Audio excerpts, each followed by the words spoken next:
E lá vem mais um filme de baixo orçamento buscando seu lugar ao sol. Não, Sem Saída não consegue ser um grande destaque em meio aos últimos lançamentos de terror e suspense, mas ele até que faz o trabalho dele direitinho. A história gira em torno da Darby, que está internada em uma clínica de reabilitação, ela tem problema com drogas, e ela recebe a notícia de que a mãe dela está internada com problemas gravíssimos de saúde, ela está entre a vida e a morte. Ao saber disso, mesmo sem ter permissão de sair da clínica de reabilitação, ela mete o pé para tentar ir ver a mãe dela. Ela faz isso no meio da noite e, pro seu azar, uma nevasca impede que ela pegue a estrada que ela precisa pegar em direção ao hospital que a mãe dela está internada.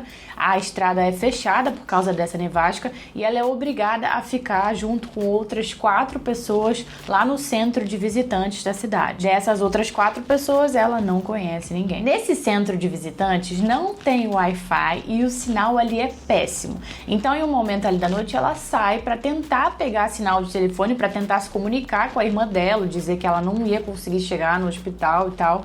E nisso que ela sai, ela ouve um barulho estranho e vê que tem uma criança amarrada dentro de uma van. Ela não sabe de quem é a van e ela não pode simplesmente chegar ali perguntando de quem é a van, porque ela vai dar na cara que ela viu a criança sequestrada ali. Então ela vai precisar arrumar um jeito de salvar a menina sem que o sequestrador, que ela não faz ideia de quem seja, perceba. Uma história legalzinha e um desenvolvimento que consegue, de fato, te deixar nervoso em alguns momentos. Sem Saída é um filme que passa a ser mais previsível a partir do momento em que a gente descobre quem é o sequestrador, que, na minha opinião, foi cedo demais. Até certo momento de filme, existe aquela tensão relacionada exatamente ao fato da gente não saber quem é o sequestrador e a Darby não saber quem é o sequestrador. Ou seja, a Darby tem que descobrir ali de quem é aquela van sem que a pessoa perceba que ela tá tentando, que ela tá sondando. E isso cria um climinha interessante, um clima ao mesmo tempo de tensão e de mistério. Mas a partir do momento em que ela descobre quem é e a gente descobre quem é, o filme perde muito da graça. A situação continua tensa ali pra Darby, porque ela passa a ter que lidar com o sequestrador, mas deixa de ficar tão tensa pra quem está assistindo. Eu não quero dizer que o clima de tensão é 100% perdido depois que ela descobre quem é o sequestrador, não é isso. Mas de fato não fica tão legal como quando ela não sabia. O filme acaba então perdendo uma das melhores armas que ele tinha, que era esse mistério. Depois disso, a parte mais interessante é realmente quando começa a rolar um sangue. Como vocês que me acompanham aqui há algum tempo já sabem, se tem uma coisa que eu gosto em filmes de terror é sangue. Inclusive tem uma parte ali que com certeza vai dar um nervosinho em quem é mais sensível pra esse tipo de coisa. Mas voltando à parte que não envolve sangue. Uma coisa que eu achei interessante no filme é que eles fizeram questão de colocar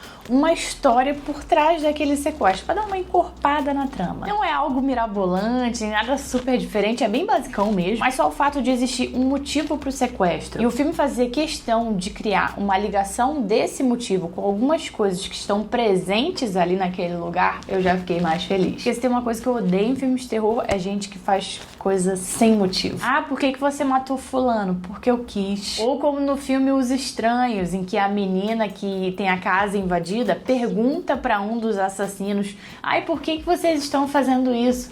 Porque vocês estavam em casa.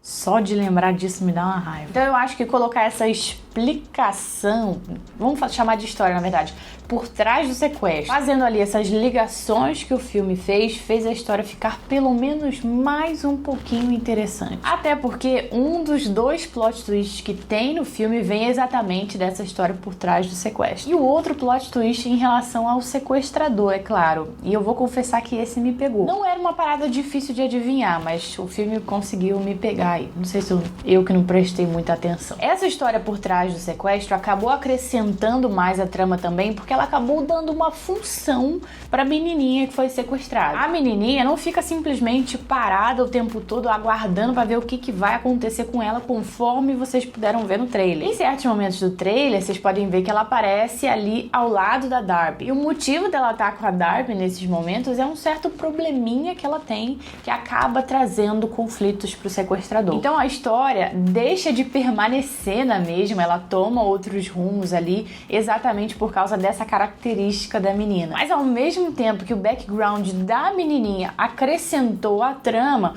O background da protagonista não acrescentou em nada. Ele serviu apenas para ela estar ali. E qual o problema disso, Kate? Não teria problema nenhum se fosse apenas isso. Mas ao longo do filme, esse background dela, sobre o vício dela das drogas, os problemas familiares dela, é colocado em pauta algumas vezes. E isso não acrescenta em nada e, na verdade, fica até forçado. Acaba meio que tirando a história dos trilhos. A gente quer saber da menininha sequestrada, a gente quer saber dos planos do sequestrador, a gente quer saber como é que eles vão sair dali, a gente quer saber como é que eles podem se comunicar com a polícia. A gente não tá interessado na mãe da Darby, no pai da Darby, na irmã da Darby. E o filme quer enfiar essa história familiar, os problemas dela na gente e não cola. Logo, esse background que a protagonista ganhou não faz diferença na história, diferença nenhuma e, na verdade, até atrapalha um pouquinho. Apesar disso, a atriz fez um trabalho muito legal no papel da Darby, uma atuação realmente muito boa. A atuação dela é, inclusive, um dos pontos mais positivos do filme, na minha opinião. Sem Saída não é um filme ambicioso. Ele sabe bem que ele não traz uma história fodástica e super diferenciada e ele nem